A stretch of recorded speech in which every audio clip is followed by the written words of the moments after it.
Deuxième vidéo sur les outils de modification et nous allons voir la première commande, c'est ajuster prolonger en angle. Pour ça, je vais dessiner un mur comme ceci et un deuxième là. Et là vous vous doutez déjà de l'utilité de la commande, parce qu'elle est assez simple. Ça va me donner la possibilité de venir prolonger les deux murs en créant un angle. Et voilà, là il me le propose déjà avec les pointillés bleus.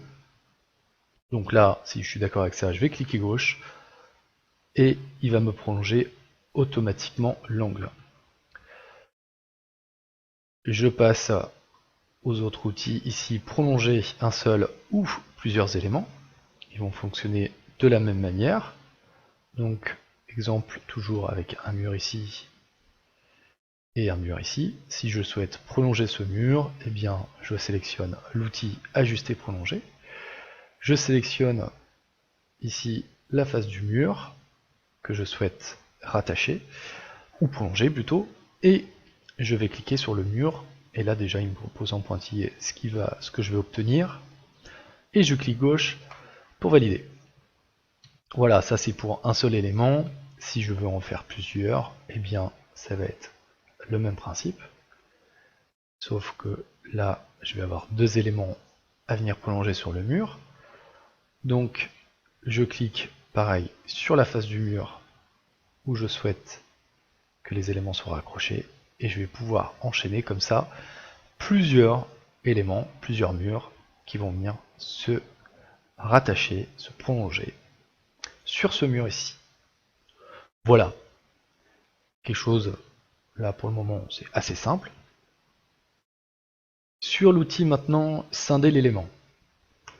Ici, quand je clique sur scinder l'élément, j'ai un petit couteau qui apparaît, qui va me permettre de scinder et de venir sélectionner où je souhaite justement cette coupure.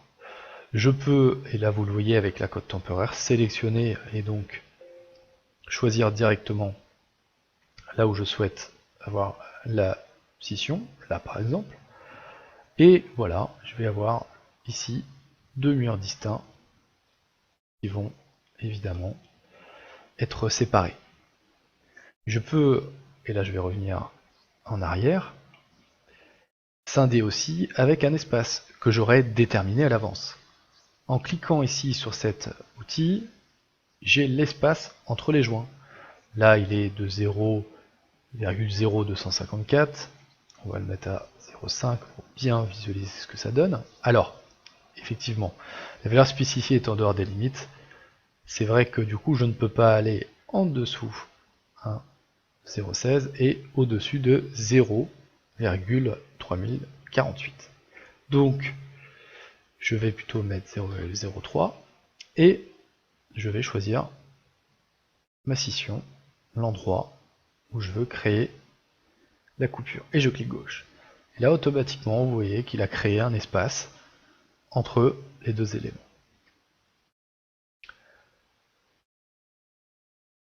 Nous avons aussi deux autres outils. Je vais supprimer mes deux murs. L'outil échelle. Alors celui-ci est relativement simple, il va permettre, comme sur AutoCAD, de venir redimensionner à partir d'un facteur d'échelle, voilà, comme le montre là, la vidéo actuellement. Et puis ici, le réseau. Donc là, je vais plutôt l'illustrer avec ce qu'on appelle le réseau rectangulaire, puisqu'il y a deux réseaux que je peux effectuer. Donc je vous montre, je vais dessiner un mur par exemple de 30, et je vais cliquer sur la commande réseau. Alors là, il me demande évidemment de choisir et de sélectionner un objet. Donc je vais plutôt d'abord sélectionner l'objet et aller choisir le mur après. Enfin, la commande réseau plutôt. Et voilà. Donc, à partir du moment où je sélectionne d'abord l'objet et ensuite l'outil, j'ai un bandeau qui apparaît. Et la première option, c'est soit un réseau qu'on appelle rectangulaire, qui va me permettre de faire une espèce de copier-coller ou un décalé mais avec plusieurs éléments, donc je pourrais déterminer le nombre ici, ou un réseau qu'on dit radial ou polaire. Ici, je vais pouvoir déterminer le nombre que je veux. Par exemple, si je veux copier mon mur de façon linéaire 5 fois, je vais pouvoir le faire. Pour déterminer le décalage, eh bien, je vais prendre par exemple l'axe ici de mon mur, et je vais déterminer un décalage. Un premier clic gauche et un deuxième. Je vais avoir une cote temporaire qui apparaît. Si je souhaite un décalage d'axe en axe à 60, eh bien, je vais cliquer gauche, et automatiquement, il va me répéter donc 5 fois la démarche. Voilà. Ça, c'est pour le réseau donc rectangulaire. Pour le réseau polaire, ça fonctionne relativement de la même manière. Je vais revenir en arrière et conserver juste mon mur. Je vais cliquer sur la commande réseau, plutôt d'abord, pardon, cliquer sur mon mur, puis sur la commande réseau. Je vais choisir donc plutôt ici la commande radiale polaire, je vais déterminer le nombre, par exemple 4, et je vais déterminer par exemple un axe de rotation. Par exemple, si je souhaite que l'axe soit ici, qui me répète donc 4 fois à partir d'un angle déterminé, là par exemple, et je décide de créer par exemple une rotation tous les 90, voilà.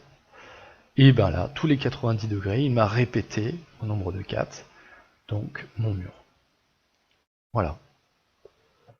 Si je veux modifier le nombre ou les espacements, je vais pouvoir cliquer dessus et automatiquement, avec ici les données temporaires, et ben je vais pouvoir cliquer dessus et modifier le texte si je ne compte en avoir que 3 par exemple. 5. Alors 5 ça va être compliqué sur un axe à 90, parce que évidemment je ne pourrais pas aller au-delà. Puis aussi la distance que je veux.